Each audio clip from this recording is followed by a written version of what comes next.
Well, Mr. Secretary, your entire delegation, welcome to the Pentagon. It's great to see you. It was wonderful to meet you the first time in Brussels and have some great interactions about our mutual interests, no doubt. And your Prime Minister, it was a privilege to meet him as well when he was here last week.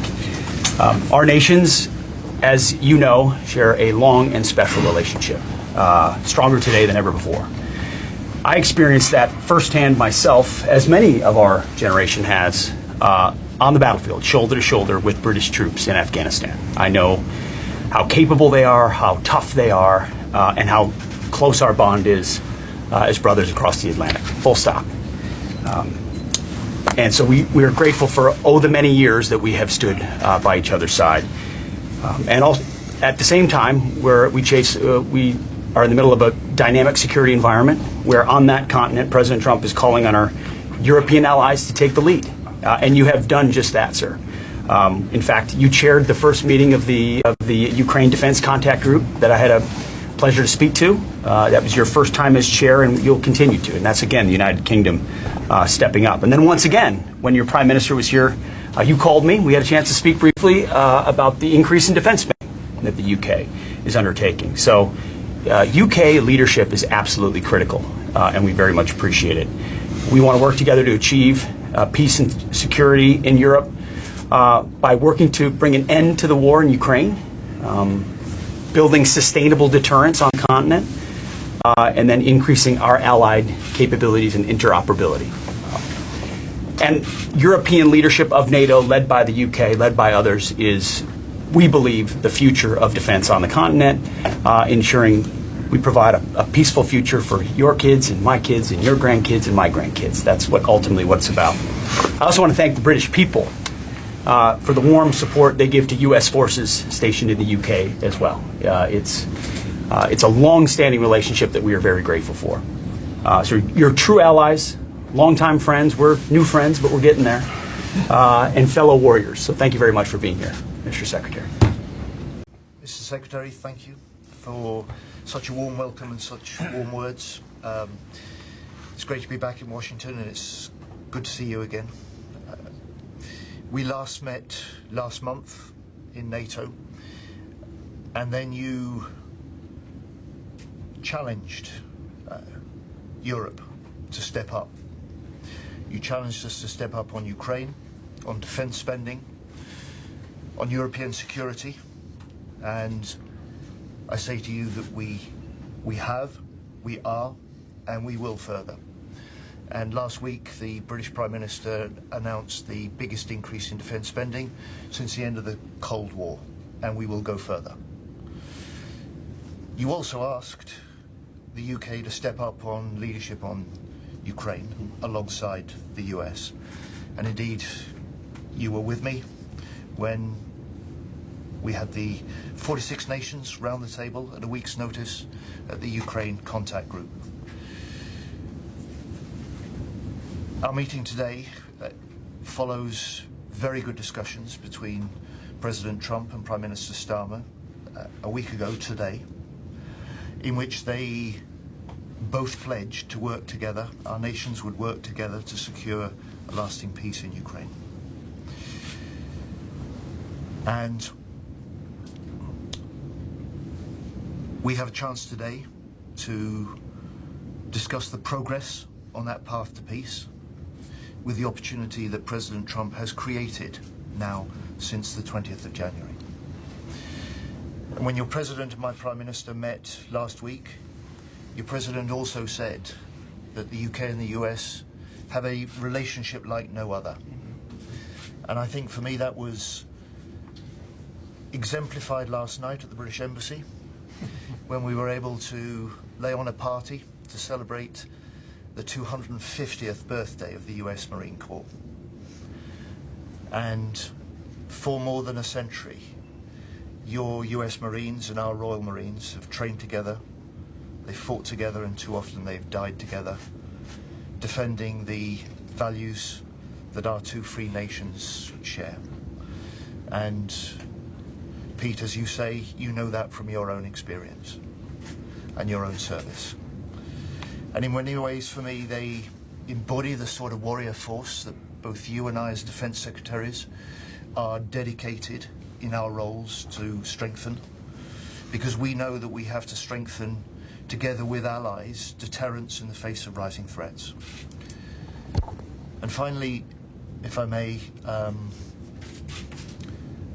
you've spoken about the deep bond between our two nations, and I'd say to you, I'm here today to strengthen that defence and security bond between our two nations.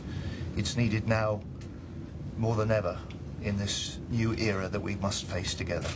So thank you for receiving us, and thank you for welcoming our delegation. I look forward to the discussions ahead. And to that I say amen. Thank you very much. Appreciate you being here. We'll take a few questions for either myself or the Secretary. I think it's been very encouraging to watch our friends in the UK and in France step up to say they are prepared to take the lead to ensure an enduring peace in Ukraine. What the President has also said time and time again is, let's not get ahead of ourselves. Let's get both sides to the table. Let's get a commitment to peace, and that is what President Trump is actively doing, both with the Russians and Vladimir Putin, and also the Ukrainians and Zelensky. So there will be, in order to maintain enduring peace, there's a security aspect to it. The UK and France have pledged, along with others, to be the core part of that. There will be other aspects that are a part of further terms of the negotiation. As the President has pointed out, it is a pause. Exactly what he said from the beginning, pause pending a true commitment to a path to peace. The President is paying a very keen eye to precisely what the Ukrainians are saying and doing about committing to that peace process, and we're very encouraged by the signs we're seeing. Ultimately, he will make the determination, but it is a pause for now. Look, first of all, I don't believe, as members of government and decision takers, we're the people to comment on every twist and turn in this process. I'm fixed on the historic opportunity the President has created to bring a lasting and secure peace to Ukraine. That's what he and my Prime Minister dedicated themselves to do last week. And you've seen since then the British Prime Minister pulled together in London leaders of 18 nations to discuss the detail of a path to peace. And the President also has asked Europe to step up, and we are. The UK is ready to take on a leadership in that task. You saw that from Keir Starmer at the weekend, in the way that he is pulling the parties together, ensuring that we take Ukraine with us, and that we work closely alongside the United States. And it's the detail of those discussions, which are rightly behind the scenes, that the Defence Secretary and I will now pursue this afternoon. Nobody who has been to Ukraine, who has talked with Ukraine, who has worked with the Ukrainian leaders or met the Ukrainian servicemen and women, or the civilians, believe that they will not fight. Nor do I or the Prime Minister doubt that, as President Zelensky has said, they are ready to sign the important economic deal with the US. They are ready for a ceasefire. They want the guarantees and the security that must follow to ensure that they will not again face Russian invasion and Russian aggression. But they, like we, are willing to work to make the most of this unique opportunity that we now have, and that's a responsibility on all of us. And that is very clear from our Prime Minister, it's clear from the President, it's also clear from President Zelensky too.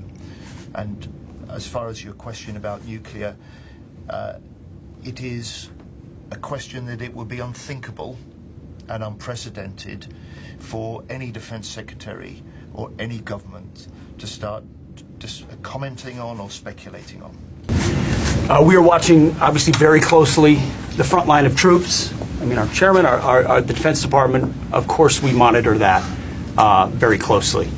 But ultimately, we're interested in creating the conditions for peace. I mean, to the previous question from the Washington Post, the press is interested in narratives. Our president is interested in peace. So we will get characterized one way or another. Oh, your stance is pro-Russia or it's all garbage. The president got elected to bring peace in this conflict, and he is working with both sides in a way that only President Trump can. Let's be clear. Only President Trump can, to bring them to the table to end the killing. And I can tell you from being behind the scenes, he is laser focused on making that happen, and we're closer today than we've ever been because of his leadership. Thank you very much. President. Thank you, President. Thank you.